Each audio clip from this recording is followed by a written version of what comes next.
এই দিনটা শুরুটা অনেক আনন্দের হয়, কিন্তু শেষ বেলায় কান্না জড়িত কণ্ঠে বিদায় নিতে হয়। হ্যালো এভরিওয়ান, আসসালামু আলাইকুম, welcome back to my new video. I hope সবাই অনেক বেশি ভালো আছেন। আলহামদুলিল্লাহ আমি তো ভালো আছি। তো আজকের ভিডিওটা হচ্ছে আক্তারের বিয়ের বরযাত্রীর ভিডিও। ভিডিওটা আমি এডিট করতে লেট করে ফেলছি, সরি গাইস। আমার আসলে ভিডিওটা আরো আগে দেওয়ার উচিত ছিল। আমরা অলরেডি রেডি হয়ে গেছি, আর এখানকে আক্তারকে হচ্ছে মিষ্টি মুখ করানো হচ্ছে। মিষ্টি মুখ করিয়ে তারপর হচ্ছে বিদায় নিয়ে বের হয়ে যাব ইনশাল্লাহ। তো এখানে সবাই একটু ভিডিও ক্যাপচার, একটু ছবি উঠায় নিচ্ছিল। আর আন্টির মনটা এখানে খুবই খারাপ। আসলে ছেলে বিয়ে দিলে মায়েদের মন একটু খারাপ হয়, যতই হোক ছেলেটা একটু হলেও একটু দূরত্ব বেড়ে যায়। তো এখানে বিসমিল্লাহ বলে আমরা রওনা দিয়ে দিয়েছি বউ আনার জন্য। তো আঙ্কেল আন্টি সবাই চলে আসছে গাড়ির কাছে। তো যাই হোক, আন্টির জন্য সবসময় দোয়া এবং ভালোবাসা রইল। তো আক্তার এইখানে তো দরজা খুলে তারপর গাড়িতে উঠে যাচ্ছে।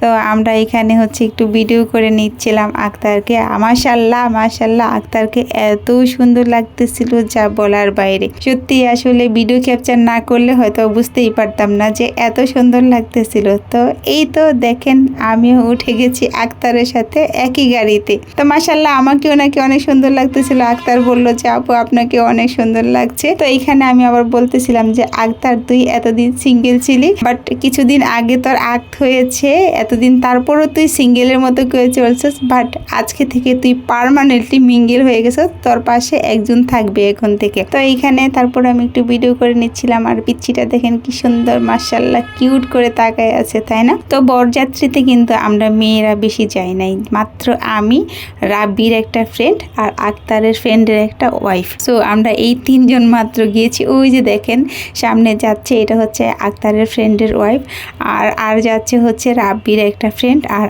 আমি। সো এখানে আসলে মেয়ে মানুষ আমরা একদমই কম সংখ্যক গিয়েছিলাম। তো আমার না অনেক বেশি ভালো লেগেছিল যে ওর বিয়ের বরযাত্রীতে অ্যাটেন্ড করতে পারছি। এটার জন্য আমার কাছে আল্লাহ অনেক বেশি ভালো লেগেছিল। আর ওদের ওদিকে রাস্তাগুলো এত সুন্দর, এত সুন্দর যা বলার বাইরে। ওই তো দেখেন বাইকের পিছনে একটা লেডি, এই লেডিটা হচ্ছে রাব্বির ফ্রেন্ড। এইখানে নিজেকে একটু মিররের সাথে বন্দি করে নিচ্ছিলাম, ক্যামেরা বন্দি আর কি। তো এইখানে দেখেন আমার চুড়িগুলো অনেক সুন্দর না? তার থেকে বেশি সুন্দর হয়েছে না মেহেদির কালারটা? হ্যাঁ অবশ্যই অনেক বেশি সুন্দর হতেই হবে, কেন নয়? এই মেহেদিটা হচ্ছে অর্গানিক মেহেদি বাই খুশবুর। এত সুন্দর কালার হয়, জাস্ট আমি আধা ঘন্টা রেখেছিলাম হলুদে চলে যাওয়ার জন্য। তারপরে এইখানে গিয়ে আমি আর কোনো ভিডিও ক্যাপচার করি নাই, কারণ হচ্ছে আমরা খাওয়া দাওয়া করেছি। খাওয়া দাওয়া শেষ করে তারপর আমরা ভাবলাম যে আমরা একটু আউটডোরে শ্যুট করে আসি বউকে নিয়ে। তো আমি বউর গার্জিয়ানের কাছে যেয়ে পারমিশন চাইলাম যে আমরা কি বউকে নিয়ে একটু বাইরে গিয়ে ফটোশ্যুট করতে পারি। তারপরে দেখি তারা অনায়াসে দিয়েছে, বলছে কেন নয়, যার বউ সে নিয়ে যাবে, কোনো প্রবলেম নাই। এটা শুনে যে আমার কি ভালো লেগেছে, মানে ওনারা এত ফ্রেন্ডলি, এত মানে মিশুক, এই জন্য আমার অনেক বেশি ভালো লেগেছে। মাশাআল্লাহ বউ অনেক বেশি সুন্দর, কেউ মাশাআল্লাহ বলতে ভুলবেন না, ঠিক আছে? দেখেন ওদের যে কি পরিমাণে মানাইছে, এটা আসলে বলার বাইরে। তারপর আমরা একটু বাইক রাইড দিতে গিয়েছিলাম। বাইক রাইড দিয়ে আমরা নদীর পাড় চলে গেছিলাম। এই তো নতুন বউ আর নতুন জামাই দুইজন একসাথে দাঁড়িয়ে কিছু সময় হচ্ছে ফটোশ্যুট করতেছিলাম। এটা হচ্ছে একদমই নদীর পাড়।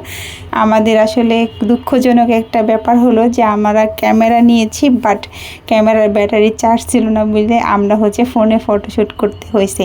তারপরে ওইখান থেকে আমরা ফটোশ্যুট শেষ করে আমরা এখন হচ্ছে বাসার দিকে রওনা দিয়ে দিচ্ছি। কারণ হচ্ছে যে যেহেতু আমরা আবার ব্যাক করব বরের বাড়িতে। এই তো আমি যেই বাইকে উঠেছিলাম সেই বাইকে ছিল 3 জন, বুঝতে পারছেন? আমার সামনে আরও 2টা ভাইয়া বসা ছিল, মানে ওরা হচ্ছে আক্তারের 2টা ফ্রেন্ড।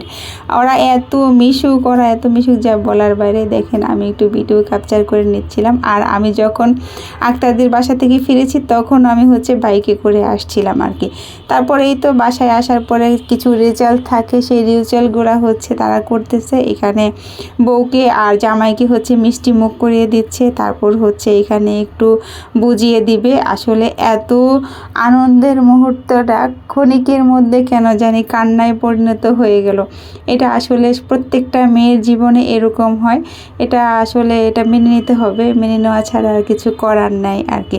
দেখেন কি সুন্দর হাসি খুশির মাঝখানে হঠাৎ করে কান্না জড়িত কণ্ঠে সবাই কথা বলতেছে, মানে এই মুহূর্তে হচ্ছে আক্তারের হাতে হচ্ছে মেয়েকে বুঝিয়ে দিচ্ছে তাদের এত বছর তাদের বাড়িতে পেলে খাওয়ায়ে দাওয়ে পড়াশোনা করে তারপর আরেক বাড়িতে দিয়ে দিতে হয়। এটা আসলে অনেক কষ্টের একটা ব্যাপার। এটা আসলে যাদের বিয়ে হয়েছে তারাই শুধু ফিল করতে পারবে। দোয়া করি আক্তারের দাম্পত্য জীবন সুখের হোক, আনন্দের হোক, মধুময় হোক। আপনারাও সবাই দোয়া করবেন ওদের জন্য। তো এই হচ্ছে এখন শুরু হয়ে গেল বিদায়ের পালা, মানে এখন হচ্ছে আমরা বের হয়ে যাব বউর বাড়ি থেকে। তো ওই সময় আসলে ওই সময়টা আরও বেশি খারাপ, কি বলবো, ওই সময়টা আসলে আরও বেশি কষ্টের একটা সময়। সবার কাছ থেকে বিদায় নিয়ে যতই বাবার বাড়ি থাকুক না কেন তারপরও একটা দূরত্ব, যখন তখন চাইলেও বাবার বাড়িতে যাওয়া যায় না, যখন তখন চাইলেও স্বাধীন মতো চলা যায় না। শ্বশুর বাড়ি মানে একটা অন্যরকম পরিবেশ। যাই হোক, সবাই আপনারা ওদের জন্য দোয়া করবেন।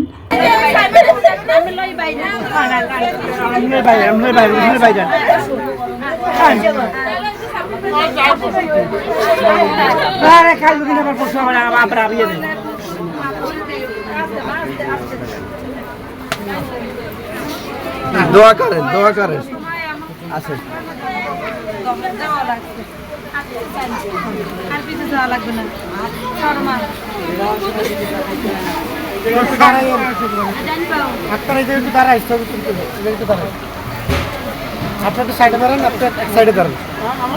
সো ভিডিওটা এই পর্যন্তই। কেমন লেগেছে অবশ্যই কমেন্ট করে জানাবেন। ভালো লাগলে লাইক করবেন, শেয়ার করবেন। আর নতুন দাম্পত্য জীবন যাতে ওদের সুখের হয়, সমৃদ্ধময় হয়, আনন্দের হয়, এই জন্য দোয়া করবেন। আপনারা সবাই ভালো থাকবেন, সুস্থ থাকবেন। বিদায় নিচ্ছি। আল্লাহ হাফেজ।